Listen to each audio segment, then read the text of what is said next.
Et le service militaire est de retour, les amis. Ah, une phrase qu'on n'a pas envie de prononcer en Big 2025 quand même. C'est quoi cette régression? C'est officiel, hein. Macron va l'annoncer cet après-midi. Donc si vous regardez ça en VOD, c'est probablement déjà été annoncé. Un service national volontaire sur fond de menaces croissantes. Voilà, donc c'est un service militaire volontaire. C'est pas un service militaire obligatoire, contrairement au service militaire historique qu'il y avait en France dans les années 80. Je me souviens plus exactement. Donc c'est pas le retour du service militaire à l'ancienne où tous les Françaises et les Français vont être obligés de faire un service militaire. C'est sur la base du volontariat. Mais ça pue quand même du cul pour plusieurs raisons qu'on va tenter d'expliquer ici, et notamment on va lire un article du Monde du coup qui résume bien ça. Je pense que l'article est carré, je pense que l'article sera bien. Emmanuel Macron va annoncer un service national volontaire sur fond de menaces croissantes.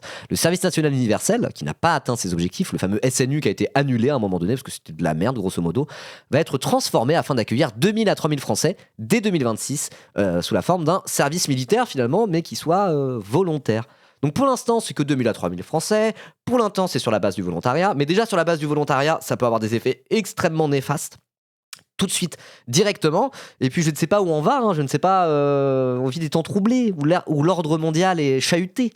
Vous voyez ? Donc, est-ce que c'est le début d'un chemin vers un rétablissement du service militaire et surtout vers une remilitarisation de la société française pour se préparer à d'éventuelles guerres ? On vit dans un capitalisme en crise en ce moment. Et le capitalisme en crise, souvent, peut dégénérer vers un impérialisme guerrier quoi et belliciste directement. Donc pour l'instant c'est plus par rapport à la Russie etc. Mais c'est quand même un très mauvais signal parce qu'il y a ça, il y a vouloir réaugmenter dans le budget la part du budget alloué à la défense.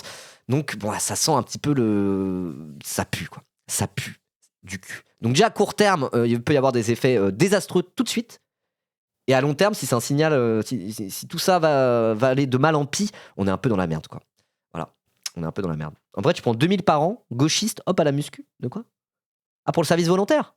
Oui, parce que ça serait payé aussi un petit peu. Bon, on va lire l'article pour voir un petit peu ce qui se passe. On a un premier article et on a un deuxième article du Monde aussi qui est sorti à peu près en même temps. Les citoyens français peuvent-ils être mobilisés en cas de guerre ? Voilà, en se basant sur la loi actuelle, les règles actuelles, est-ce que déjà on peut refuser d'être mobilisé en cas de guerre ouverte ? Le service militaire obligatoire, est-ce qu'il pourrait être rétabli à un moment donné ? Etc. Quoi. Voilà. Donc je vois pas les effets à court terme, mais j'écoute. Les effets à court terme, ça serait qui pourrait être incité à aller faire son service militaire volontaire parce que ça fait bien sur le CV, et qui s'en battrait les couilles du service militaire volontaire parce qu'en fait sur le CV ils sont déjà occupés à être dans des classes préparatoires aux grandes écoles à Louis le Grand pour devenir des managers quoi. Voilà, ça peut être une manière de pousser vers l'armée les classes populaires en leur disant bah alors jeune prolo racisé, tu sais que t'as pas d'avenir, petite merde, vas-y. Va servir de char à canon pour la France, on va te payer 1000 balles, tu vas pas te plaindre. Tandis que les petits bourges qui font des classes préparatoires aux grandes écoles seront en mode genre moi je n'ai pas besoin de cette ligne sur mon CV papa, car je marcherai dans tes pas et deviendrai ingénieur après avoir intégré les grandes écoles. Voilà, si ça peut être intégré dans un parcours pas scolaire mais comme une ligne sur le CV qui peut mettre bien, force est de constater qu'on risque de pousser les classes populaires vers là-dessus pour in fine peut-être dans quelques années commencer à en faire de la chair à canon là où les petits bourgeois n'auront pas besoin de faire ça parce qu'ils seront trop occupés à préparer leur avenir et faire fructifier leur empire familial quoi. Vous voyez ? Et ça moi c'est des effets que je peux imaginer dès l'année prochaine en réalité. Voir comment tout ça va être intégré à d'éventuels cursus scolaires pour des personnes qui voilà, ont du mal à s'intégrer économiquement à la société française, typiquement les pauvres et les personnes issues de l'immigration quoi. Voilà, je veux dire, on peut se dire que c'est un premier pas vers faire des classes populaires de la chair à canon quoi. Voilà. Moi je pense qu'on pourra très rapidement analyser ça comme ça et essayer de voir bah, vous m'avez compris quoi. Vous m'avez compris. Bref, du coup, on va lire l'article et puis on verra quoi. Let's go. Il parle comme ça les élèves de Louis le Grand vraiment. Bah oui. Déjà dire papa et maman pour parler de ses parents, c'est vraiment un truc de bourge. Voilà. C'est un marqueur social. Quand quelqu'un parle de son daron en disant papa alors qu'il parle à ses potes, c'est vraiment un truc un peu aristocrate. Père, mère, alors bon, il y en a peut-être des gens qui disent père et mère, mais là c'est vraiment la grande aristocratie de zinzin. Mais juste dire papa et maman pour parler de ses parents, quand on parle à de random gens, je trouve que c'est un truc qui est marqué assez du côté de la bourgeoisie. Voilà. Alors que tu dis mon père, ou mon daron, ou le vieux, bon, ça fait mon bourgeois, quoi. Voilà. Alors après, il y a peut-être des gens dans le chat qui le disent. Écoutez.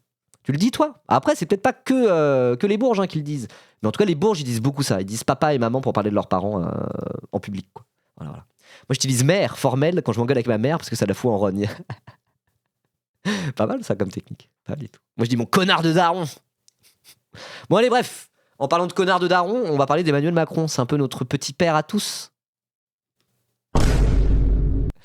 Allez, donc un article de Nathalie Segaune pour Le Monde publié ce matin et modifié à 9h57 ce matin. Emmanuel Macron... Attendez. Hop là. Emmanuel Macron va annoncer un service national volontaire sur fond de menaces croissantes. Le service national universel, qui n'a pas atteint ses objectifs, va être transformé afin d'accueillir de 2000 à 3000 Français dès 2026. Sur fond de guerre en Ukraine, Emmanuel Macron enfilera sa casquette de chef des armées jeudi 27 novembre pour annoncer le retour en France du service national. Donc là voilà, c'est dit tel quel. C'est pas en mode il pourrait peut-être annoncer éventuellement un retour de quelque chose qui s'apparente à nanani nanana. Non, il va annoncer le retour en France du service national. C'est officiel. Voilà. Donc un premier pas vers le retour du service militaire. Quand même, c'est pas rien. On vit des temps troublés et pour moi c'est un très très très mauvais signal. C'est un peu dans la prolongation de cette histoire de SNU, mais le SNU c'était un peu foireux. Là c'est un pas de plus là-dedans, c'est un petit peu flippant. Voilà. Au sein de la 27e brigade d'infanterie de montagne, sur le site de l'armée de terre à Varcès en Isère, le chef de l'État échangera avec des jeunes et, après une cérémonie militaire, je cite, réaffirmera l'importance de la préparation de la nation et de ses forces morales face aux menaces croissantes, précise l'Élysée. Je vais réaffirmer l'importance de la préparation de la nation et de ses forces morales face aux menaces croissantes. En gros, je vais vous envoyer à la guerre. Voilà, dit plus simplement pour que vous compreniez ma pensée subtile et complexe. Aïe. J'ai pas compris, si on est pauvre, on n'appelle pas ses parents. De quoi ? Bon, on va lire la suite, j'ai pas compris ton commentaire. Dans la droite ligne de ses vœux aux armées en début d'année, puis de son discours à l'hôtel de Brienne le 13 juillet, Emmanuel Macron souhaite proposer à la jeunesse un service national volontaire. Il y a déjà des petites initiales qui sont prêtes, SNV, donc c'est plus le SNU, c'est le SNV. Nouveau cadre pour servir au sein des armées et répondre à, je cite, l'envie d'engagement. Alors là, ce que je comprends pas, c'est que l'envie d'engagement, on peut déjà s'engager dans l'armée, si on veut s'engager dans l'armée. Ça fait déjà des années et des années qu'on voit des pubs partout en mode « Engagez-vous dans l'armée de terre, devenez soldat !» Pas mal, non ? Donc on peut déjà s'engager. Il y a déjà plein de trucs où des militaires viennent faire un petit peu la promo de l'armée pour dire « psst, gamin, tu peux devenir militaire, tu gagneras des sous et tu pourras utiliser des grosses armes comme dans Call of Duty. » Ça se fait déjà ça en France, quoi. Donc là, c'est un pas de plus là-dedans, mais c'est pas... Ça y est, on crée un nouveau cadre où les gens peuvent s'engager. Il y a déjà un cadre où les Français peuvent s'engager, ça s'appelle l'armée. L'armée est déjà assez prégnante et puissante en France, quoi. On est une puissance militaire, la France. Donc non, c'est juste aller, c'est pas en mode créer de toutes pièces une plateforme où des volontaires pourraient s'engager dans l'armée, c'est tenter de généraliser petit à petit ça, quoi. Et c'est refaire un service national. C'est mettre le doigt dans un engrenage qui peut nous mener à un retour du service militaire, quoi. Voilà. Faut dire ce qui est au bout d'un moment. Après, il parle de nouveau cadre, donc je suis un peu de mauvaise foi. Mais voilà, un nouveau cadre pour servir au sein des armées, comme quoi, ça veut dire qu'il n'y a pas encore assez la possibilité pour des jeunes. Le cadre n'est pas assez permissif pour s'engager dans l'armée, donc on voit un cadre qui donne encore plus d'envie d'engagement. Ok. Merci Pliachex, merci beaucoup pour ton 8e mois. Let's go. Ok. Selon la Tribune Dimanche, il s'agirait de mobiliser sur la base du volontariat de 2000 à 3000 personnes la première année. Ok, donc on se dit, 2000 à 3000 personnes, c'est pas grand monde. Avec un objectif de 50 000 en 2035, ouvert dès 2026 aux Françaises et Français âgés de 18 ans. Donc on peut se dire 2000 à 3000 personnes, c'est pas grand monde, mais c'est juste pour les Français âgés de 18 ans. Donc c'est sur une seule génération, une seule année.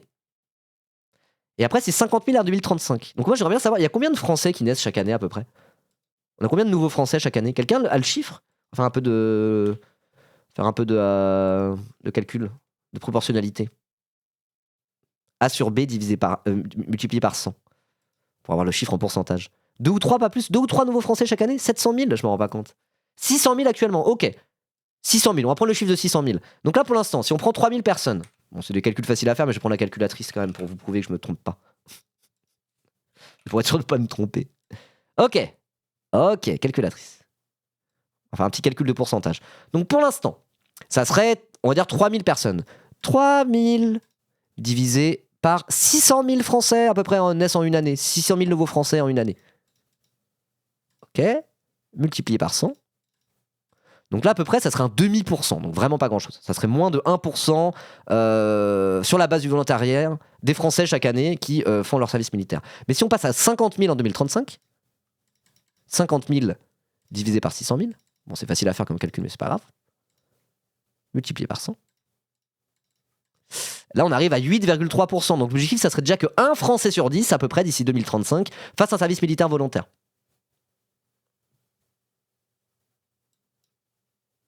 Si tu estimes qu'il y a 600 000 nouveaux Français par an, et ben voilà, en 2035, il y aura à peu près 600 000 Français qui ont 18 ans. Et si l'objectif, c'est d'en avoir 50 000 qui font ce service national volontaire, ça serait 8%, ça serait pas loin d'un Français sur 10. Donc quand on regarde ça, on se dit que, ah oui, d'accord, un Français sur 10 qui fait son service militaire, 10%. À la grande époque du service militaire obligatoire, c'était 50%, un peu moins de 50% des Français qui faisaient leur service militaire, parce que il y avait que les hommes qui le faisaient et pas les femmes, donc c'est à peu près 50% des Français, et il y avait plein de gens quand même qui étaient exemptés de leur service militaire. Donc je sais pas combien c'était concrètement, je sais pas combien d'hommes de 18 ans étaient exemptés de leur service militaire, mais il y a quand même une petite partie, peut-être 5%, je sais pas. Donc ça ferait peut-être, il y avait peut-être les 45% des Français qui faisaient un service militaire à ces 18 ans. Tu prends la moitié, 50% d'hommes, et t'enlèves un petit bout de ceux qui étaient exemptés, là ça serait déjà 10% d'ici 2035 quasiment. Hein. Donc quand on prend les chiffres un petit peu comme ça, on se dit ah ouais, l'objectif c'est quand même de le généraliser au maximum. D'ailleurs c'était aussi l'objectif du service national universel à l'époque, c'était en mode genre non mais le but c'est de tenter de le généraliser à long terme et même éventuellement l'intégrer à un parcours scolaire quoi.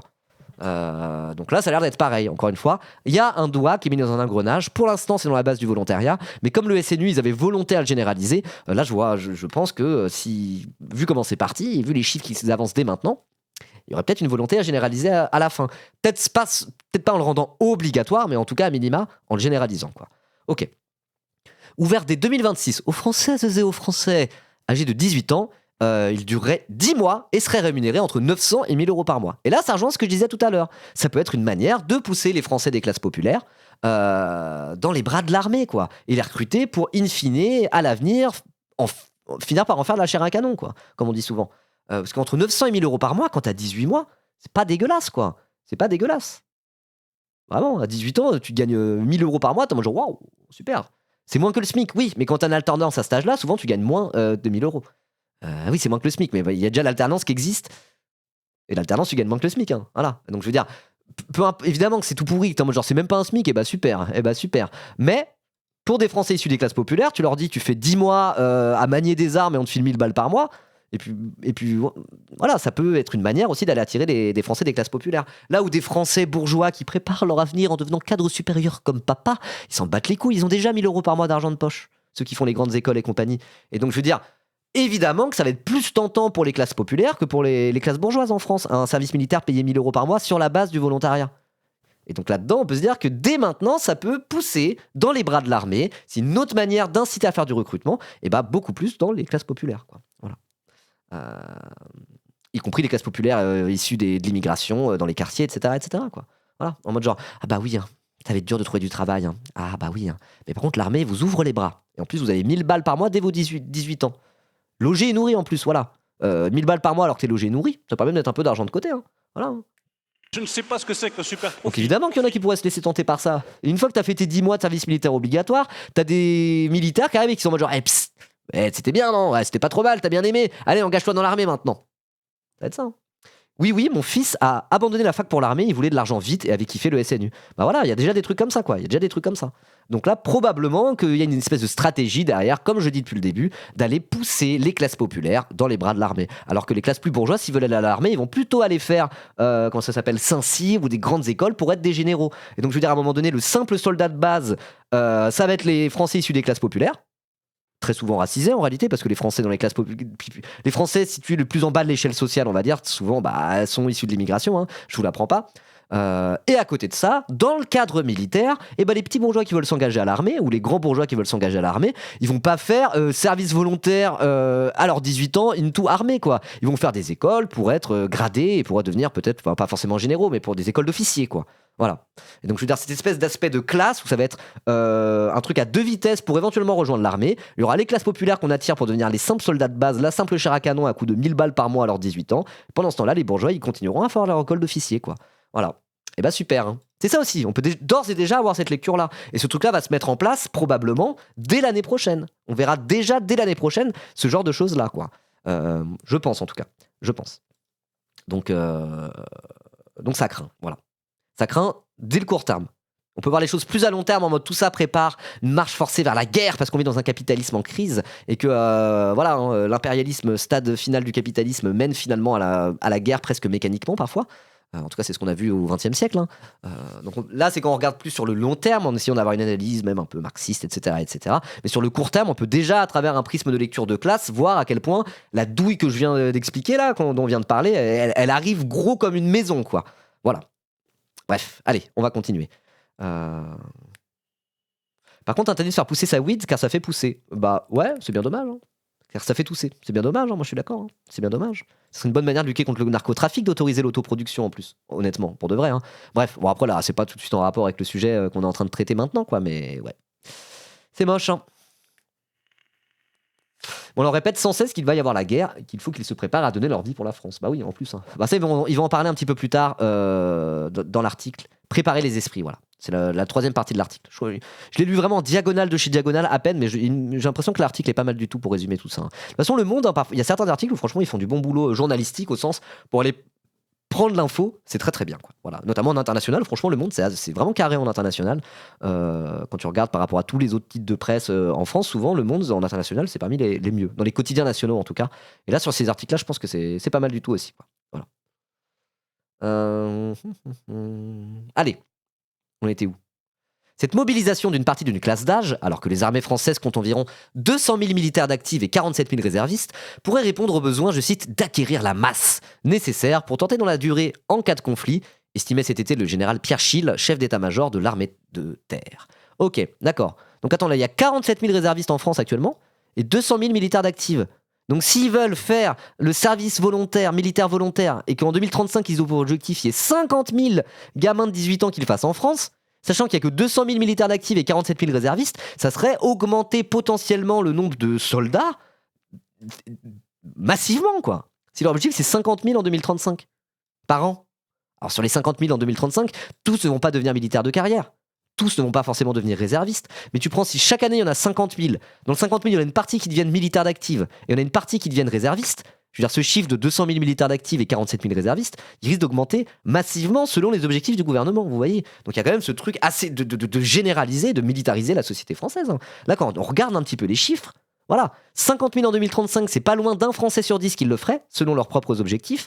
Et du coup, ça augmenterait massivement le nombre de militaires actuellement. Même s'il y a que la moitié de ceux qui font leur service militaire volontaire qui deviennent soit réservistes, soit militaires d'actifs, ça serait vraiment, leur objectif, c'est d'acquérir de la masse, mais vraiment acquérir de la masse, quoi. C'est pas augmenter dans quelques pourcents le nombre de militaires, c'est augmenter massivement, effectivement. Eh bien, en marche, hein, ouais, voilà, la République en marche, hein. La République en marche, tout à fait. Prends jusque 25% même, mais même prends 20%. Si tout ça, c'est 10 000 nouveaux militaires d'actifs ou réservistes par an, ça augmente, ça va très vite augmenter, tous les ans, vous imaginez ? Si tous les ans, il y a que... Si, effectivement, tous les ans, on a bien 50 000 Français de 18 ans qui font leur service volontaire. Et dedans, il y en a 20%, 1 sur 5 qui décident de devenir soit militaire, soit réserviste. Et bah ça augmente de 10 000, ce chiffre-là, en cumulé, par an. Donc ça va vite, hein. Voilà, en 10 ans, ça a augmenté de 100 000. C'est beaucoup. C'est beaucoup. Faudra pas oublier les petites lignes qui disent que si tu as fait ton service, tu peux être appelé pour défendre ton pays en cas de guerre. Ouais, il y a aussi ça. Hein, y a aussi ça. Bah ça, c'est devenir réserviste, du coup. C'est un peu le principe d'un réserviste. Bon, on va voir justement après. Peut-être plus dans la technique, dans le détail, en quoi consisterait ce service national volontaire. On n'aura peut-être pas encore toutes les infos, mais bon, on verra. Voilà. La République en marche au pas, tout à fait. L'ancien député Les Républicains de Haute-Marne, François Cornu-Gentille, auteur de plusieurs rapports sur la politique nationale de défense, met toutefois en garde contre le risque de confusion, si les objectifs de ce nouveau dispositif n'étaient pas clairement définis. Citation. Le service national ne peut pas à la fois régler les problèmes de société ou de cohésion nationale et permettre de faire face aux menaces extérieures. Ok. Parce que oui, il y a ce truc de... le service militaire, c'est pour se préparer peut-être à la guerre qui pourrait venir par rapport à la Russie, etc. etc., etc. Mais il y a aussi cet argument qui est avancé, souvent à droite, mais même parfois dans certaines parties de la gauche, éventuellement, ça peut arriver, de le service militaire, le service national, comme une solution pour créer de la cohésion nationale, pour faire du collectif. Vous voyez, avec toujours cette idée de le service militaire obligatoire, c'était un moment où les classes populaires et les classes bourgeoises se mélangeaient, étaient toutes mises à égalité dans le cadre du service militaire. Ça, c'est un truc qu'on entend assez souvent, y compris parfois de gens qui ont fait leur service militaire à l'époque, etc., etc. C'est un argument qu'on entend très, très souvent. Le brassage social, voilà, exactement. Il y a peut-être un petit peu de vrai là-dedans, je sais pas trop, j'aurais du mal à le voir, j'ai pas assez les connaissances pour. Par contre, une chose est sûre, c'est que si c'est sur la base du volontariat, comme ce que je viens d'expliquer juste avant, ça va être une manière de pousser les classes populaires à aller le faire.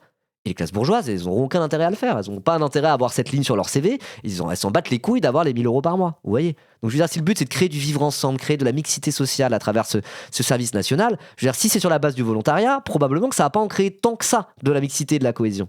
Vous voyez? Et en plus, oui, le service militaire, c'était full piston. Quand tu étais un bourgeois, tu pouvais te retrouver à un endroit où tu te mélangeais pas trop au prolo. Mais voilà, si t'es un bourge, t'es au rang direct. Mais moi, j'ai aussi entendu des gens qui sont pas des bourgeois, qui sont plutôt classe moyenne, on va dire que eux, ils ont pu rencontrer, sans aller jusque bourgeoisie et prolétariat, mais qui m'avaient dit, des gens qui ont fait leur service militaire, bah moi, c'est vrai que j'ai vu des gens, que j'ai vécu avec des gens que je n'aurais pas côtoyé sans ça au service militaire, quoi. Voilà. Mais effectivement, normalement, c'est l'école qui est censée faire ça, dans tous les cas. Si on crée de la mixité sociale dans l'école, notamment en créant la mixité sociale tout court géographiquement, avec des travaux d'urbanisme, aussi avec des modifications de la carte scolaire qui peuvent amener à créer de la mixité sociale dans les écoles, et ben voilà, cette cohésion, ce vivre ensemble, on pourrait le créer aussi normalement dans une école qui serait plus fonctionnelle. Et ça, je dis ça, c'est des choses qui arrivent. Moi, l'école dans laquelle j'ai bossé, justement, la carte scolaire, c'est en gros selon là où tu habites, dans quelle école tu vas aller. Et du coup, il y avait une modification exprès de la carte scolaire qui faisait que c'était pas que ceux qui habitaient juste à côté du collège qui étaient dans ce collège-là. Ils avaient fait exprès de mélanger un petit peu le truc pour qu'il y ait une partie des petits qui vivent dans les cités à côté, qui étaient tous dans le même collège, quoi, avec cet effet de ghettoisation qui se créait, mélanger un petit peu plus, quoi. Laisser les fils, mettre à la fois des gens de la ville, on va dire classe moyenne, des fils de cadres aussi qui vivaient dans des beaux pavillons à côté, mais aussi des petits des cités d'à côté. Ils avaient un peu tenté de mélanger en modifiant la carte scolaire, et ça fonctionne ce truc-là. Créer de la mixité sociale à travers l'urbanisme, vous voyez, par exemple en créant des lieux de vie, des lieux culturels, par exemple, dans des endroits qui normalement sont un petit peu coupés du reste de la ville et un peu ghettoisés, c'est des trucs qui fonctionnent pour créer ce fameux vivre ensemble, ou plutôt cette mixité sociale. Et aussi, on peut le faire avec l'ajustement sur la carte scolaire et sur quels élèves vont dans quelles écoles pour tenter de créer plus de mixité sociale. Et ça, c'est des trucs qui portent leurs fruits en réalité. Voilà. Et moi, j'ai enseigné dans un collège où c'était comme ça, et il y avait de la mixité sociale, et c'était bien en vrai. C'était mieux. Moi, en tant qu'enseignant, je préférais plutôt que d'avoir par exemple que des petits bourges ou être vraiment dans des quartiers difficiles où là vraiment c'est que des gars et des meufs de la cité d'à côté où bah voilà il y a un effet de ghettoisation qui est pas souhaitable en réalité, vous voyez. Et donc effectivement il y a d'autres moyens de créer de la mixité sociale que directement l'armée et marcher au pas de loi et la Marseillaise et la levée de drapeau, quoi. Et normalement dans une société où on met ça en projet à travers des politiques publiques, que ça soit par de l'urbanisme, on va dire, de l'implantation de lieux culturels et de services publics, ou par l'école, normalement, on pourrait la créer sans passer par le militaire, cette mixité sociale. Donc, cet argument, moi, je l'aime pas trop. Je comprends que certains qui ont pu faire leur service militaire puissent le dire, et eux, ils l'ont vécu comme ça. D'accord, mais quand on veut politiser le truc et regarder une vision d'ensemble, il y a plein d'autres manières d'en créer de la mixité sociale qui serait largement plus souhaitable que par le militaire, quoi. Osef de la mixité sociale un peu, non. Moi, je pense pas. Hein. Je pense pas forcément. Je pense pas forcément. Moi, je devrais pas Osef, mais bon. Oui, mais les bourgeois n'en veulent pas de la mixité à l'école. Et oui, Jamy. C'est pour ça qu'ils mettent souvent leurs gosses dans le privé. Hein. Tout à fait. Bref, mais en tout cas, je vous dis, pour avoir enseigné dans des collèges où il n'y avait pas trop de mixité sociale, et parfois c'était que des petits bourges, et des collèges où justement par la carte scolaire, il y avait un espèce d'effort de mélanger un petit peu les différents profils. Moi, j'ai préféré enseigner dans des établissements où c'était plus mélangé. Voilà. Moi, personnellement. Pour moi, c'est beaucoup un argument de bourgeois qui a vu des prolos pour la première fois. Ouais, c'est vrai. Il y a de ça. Il y a aussi des logiques d'options. Moi, j'étais en ZEP, mais il y avait latin et sport renforcé, donc les bourgeois qui vivaient à la lisière des tours et des bourgs, ils mettaient quand même leurs gosses. Ouais, voilà, il y a des trucs un petit peu comme ça, quoi. Pourquoi faire de la cohésion entre les classes? On veut des moyens pour les prolos, pas devenir pote avec des bourgeois. Non, mais après, quand mixité sociale, ça peut être aussi, tu prends les classes moyennes blanches, on va dire, que tu mélanges aux prolos issus de l'immigration. Ça peut être ça. C'est pas juste mettre la bourgeoisie avec un grand B, avec le prolétariat avec un grand P. C'est pas ça quand on dit de la mixité sociale. C'est en regardant plus dans la finesse, en prenant des gens qui sont quand même de l'ordre, en n'allant pas plus haut que la petite bourgeoisie, quoi. Vous voyez ce que je veux dire? Voilà. Bref, en regardant plus dans la finesse, la sociologie, quand je parle de mixité sociale, c'est pas c'est pas mettre le fils de Bernard Arnault avec un prolo, aide-soignante, un flic secours et regarder ce que ça va faire. Non, je veux dire, de toute façon, quand on parle de la grande bourgeoisie, ils seront pas dans la mixité sociale jamais. Ils s'en battent les couilles. Ils font toute leur vie et toute leur œuvre et tout ce qu'ils font est fait pour rester en cercle fermé entre bourgeois. Donc, je veux dire, eux, ils sont pas concernés par ces discussions. Voilà. Voilà. Bref. J'en étais où? Allez, en tout cas, on va lire la suite de l'article, mais ça ouvre à des discussions intéressantes, hein, ces histoires de service national. Je trouve ça assez intéressant. Voilà. Je dis pas en mode c'est stylé, basé, trop bien Macron, mais voilà, cette lecture d'article, je trouve que ça donne lieu à des discussions qui sont intéressantes, quoi. Voilà. J'en étais où? Alors, le service national volontaire entérine en tout cas l'échec du service national universel. Donc c'était le truc qui a essayé de nous refourguer Macron pendant des années. Décidé par Emmanuel Macron en 2017 et enterré par le Premier ministre Sébastien Lecornu en septembre. Lancé en 2019, le SNU n'a eu d'universel que le nom et a connu nombre de vicissitudes. Un rapport accablant de la Cour des comptes, publié en septembre 2024, épinglait les objectifs incertains de ce projet de société. Citation.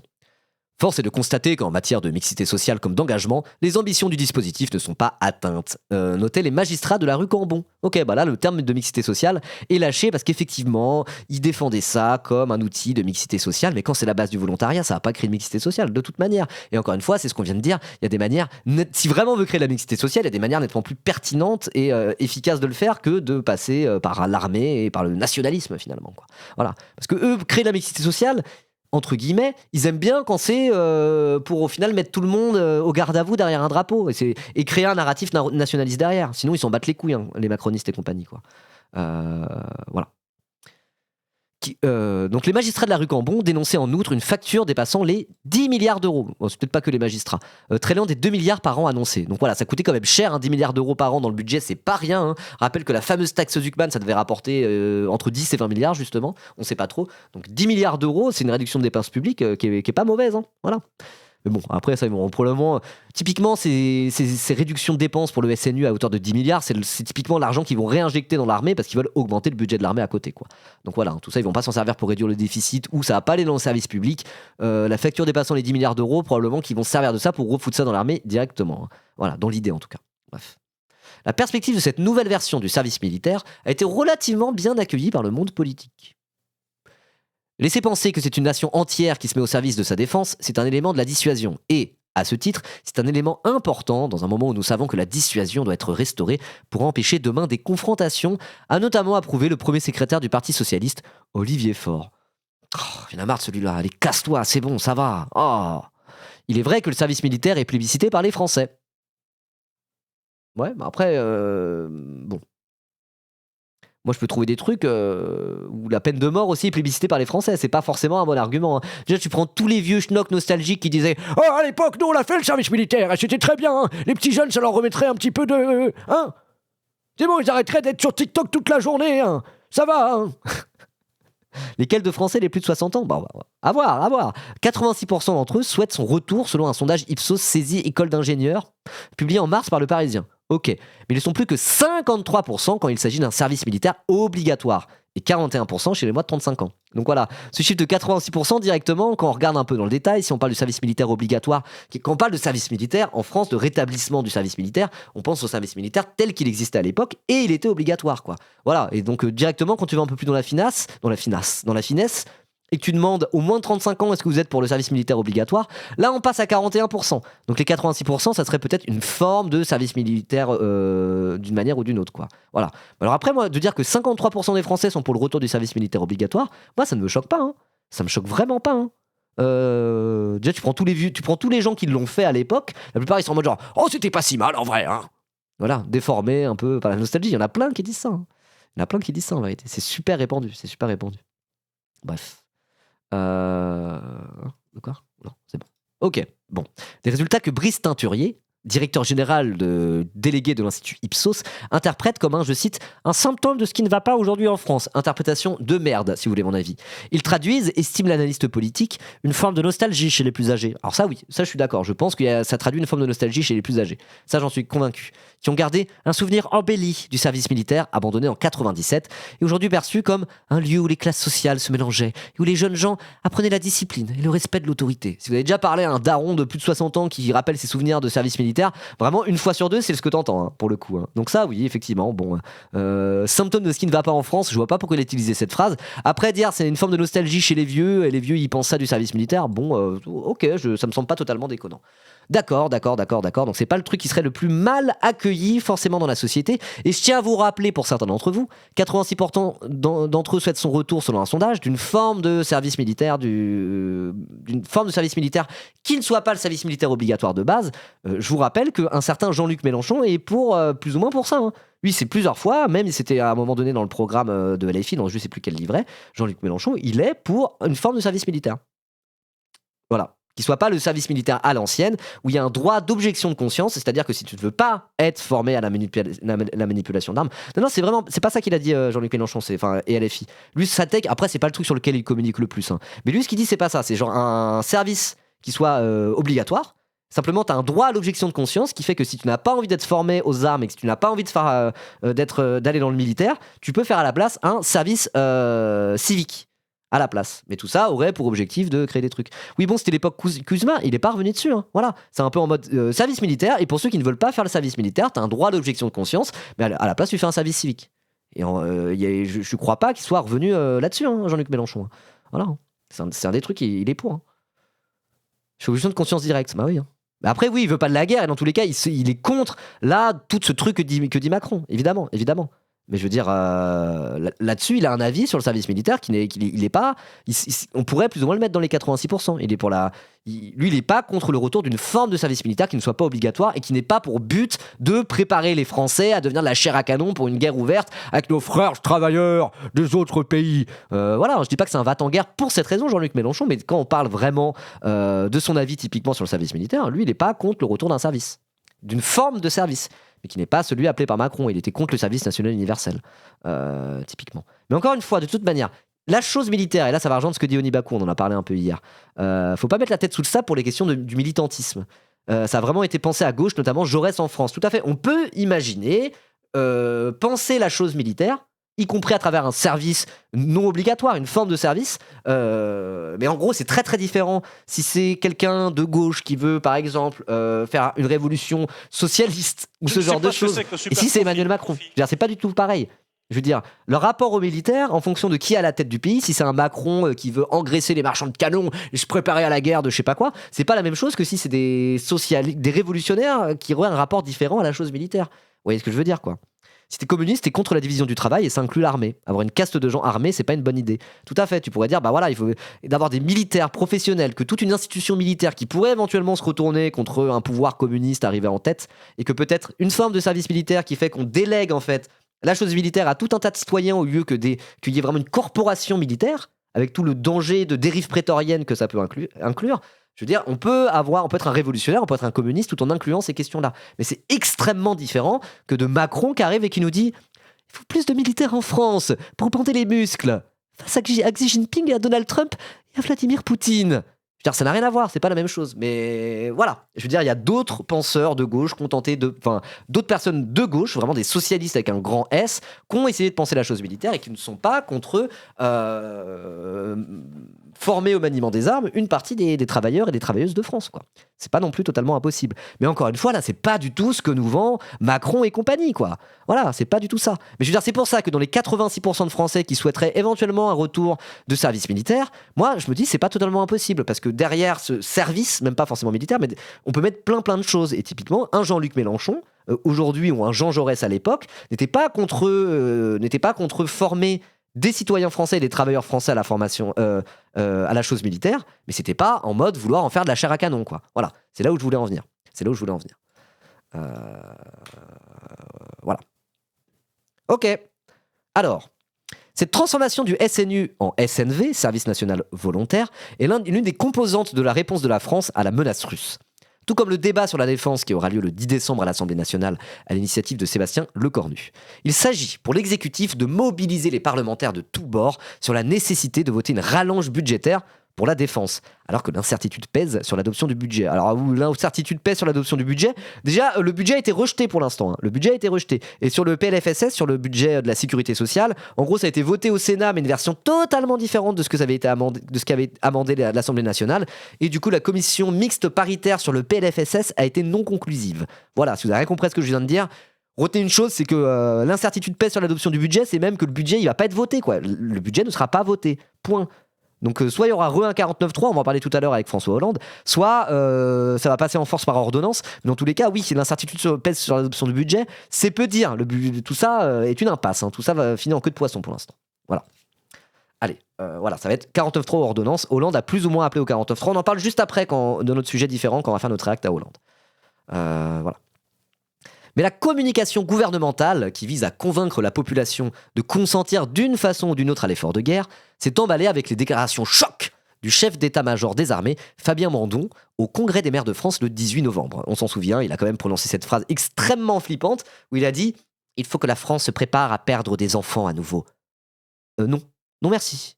Non, moi ça ira pour moi. Ça ira. Ou en tout cas, certainement pas pour engraisser d'assaut et sous les ordres d'Emmanuel Macron. C'est mort, hein, c'est mort. Après, si c'est pour faire l'armée rouge et lutter contre, je sais pas, et lutter pour la révolution à l'échelle européenne, à la limite, pourquoi pas repenser la chose militaire. Mais là, non. Pas comme ça. Hein. Pas comme ça. Hein. Non. On croit mourir pour la France et on meurt pour les industriels. Hein. Voilà. Moi, je veux pas mourir pour la France. Mourir pour la Révolution ? Non, j'ai pas envie non plus quand même. Je suis un peu une flippette. J'ai pas envie de mourir. J'aime pas la guerre. De manière générale, j'ai pas envie de faire la guerre. Mais je veux dire, c'est déjà pas la même chose, quoi. Voilà. Bon, bref. Je suis un peu en train de faire du RP. Hein. Je suis un peu en train de faire du LARPing parce que moi, de toute manière, de mon point de vue, de ma position, dire il y en a pensé sur la lutte armée à gauche. Peut-être qu'on devrait finir par former une armée révolutionnaire. Oui. Moi, tu mets un fusil dans les mains, je me mets à trembloter comme ça. Je suis un petit cuck gauchiste de 60 kilos, tout mouillé. La chose militaire, je pense que c'est pas fait pour moi dans tous les cas. Hein. Moi, c'est pas un truc qui m'attire. Hein. Donc voilà, j'ai pas non plus envie d'être dans une forme de roleplay par rapport à ça. Moi, personnellement, c'est pas trop mon truc, c'est pas trop mon délire. Mais moi, je suis vieux, moi, j'ai plus de 30 ans. Voilà, moi, on me verra pas au tranché, quoi. Bref, je suis un vieil homme, moi, maintenant, par rapport aux militaires. Bon. Oui, voilà, exactement, Onibaku, exactement. Mourir pour des idées, d'accord, mais de mort lente. C'est ma ligne, hein, j'ai très souvent mis ce morceau de Brassens sur ce truc. D'ailleurs, on va l'écouter après, tiens. Voilà, on va l'écouter en conclusion de ce petit article. Bien tranquillement. Ah, j'arrive pas. Ah, je le prépare, comme ça on pourra l'écouter. Mourir pour des idées. Mourir pour des idées. Ça serait une belle conclusion à cette lecture d'article. Allez, on continue. L'article est bientôt terminé. On continue tout ça. Oui. Donc faire accepter, donc oui, c'est ce qu'on disait, sortant de la réserve, donc Fabien Mandon, au Congrès des maires de France, le chef d'état-major.